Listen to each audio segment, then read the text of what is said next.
OTT બાદ હવે AI સમાજ માટે દૂષણ મુદ્દે પાટીદાર સમાજ અગ્રણી પદ્મશ્રી મથુર સવાણીએ વડાપ્રધાન નરેન્દ્ર મોદીને પત્ર લખ્યો છે।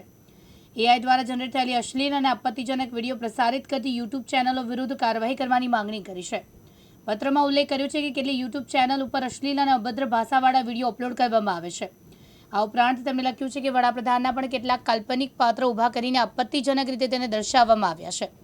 તેમણે પત્રમાં એવો પણ ઉલ્લેખ કર્યો છે કે આ પ્રવૃત્તિ કાયદાનું ઉલ્લંઘન કરે છે અને સમાજમાં નકારાત્મક ફેલાવે છે। આવા એઆઈ વિડીયો કારણે યુવાનો, બાળકો, માતા અને બહેનો ઉપર ગંભીર દુષ્પ્રભાવ પડે છે। આ પ્રકારની ચેનલો સાયબર સુરક્ષા માટે ખતરો હોવાનું મથુર સવાણીએ જણાવ્યું હતું।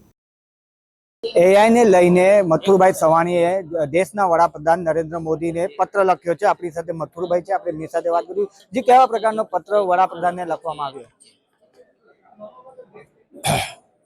એઆઈ ના માધ્યમથી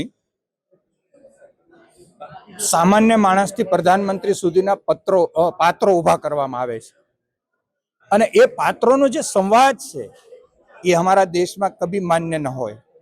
ઋષિકાળથી અમારા સંસ્કાર સંસ્કૃતિ, આ અમારા દેશની મહાન સંસ્કૃતિ સંસ્કાર, અને એ દેશની અંદર એક દીકરી એક બાપ હારે આવી ભાષામાં વાત કરી શકે, રૂમમાં શું એની વાત કરી શકે? આ હું તમારી મોર બોલી ન શકું એવા એવા શબ્દો બોલાઈ રહ્યા છે અને એ એવી સમાજમાં વિકૃતિ ફેલાવે છે। જાગૃત સમાજ આજ દુઃખી છે કે આવી વિકૃતિ શું આપણી સંસ્કાર સંસ્કૃતિને નુકસાન પહોંચાડવા માટે કોઈ આ વિદેશી તાકાત તો નથી કરાવી રહી ને, એના કન્ટેન્ટ તો કામ નથી કરી રહ્યા ને, તો તત્કાલ આના ઉપર રોક આવવો જોઈએ। એટલે મેં પ્રધાનમંત્રીને, ગૃહમંત્રીને અને પ્રસારણ મંત્રીને પત્ર લખ્યો છે।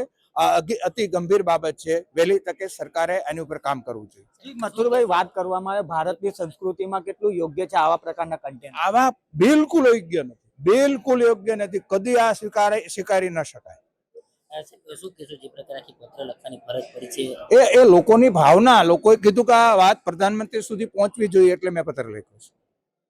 જે પ્રમાણે વાત કરવામાં આવે તો ભારતની સંસ્કૃતિમાં આ પ્રમાણે નીચે એઆઈ દ્વારા જે કન્ટેનો મૂકવામાં આવે છે તે કેટલું યોગ્ય છે તેના માટે જે મથુરભાઈ સવાણી દ્વારા છે દેશના વડાપ્રધાન નરેન્દ્ર મોદીને છે તે પત્ર લખવામાં આવ્યો છે। કેમેરામેન અબુ મિર્ઝા સાથે મુકેશ ગુરવ, દિવ્યાંગ ન્યૂઝ, સુરત। મુકેશ ગુરવ, દિવ્યાંગ ન્યૂઝ, સુરત।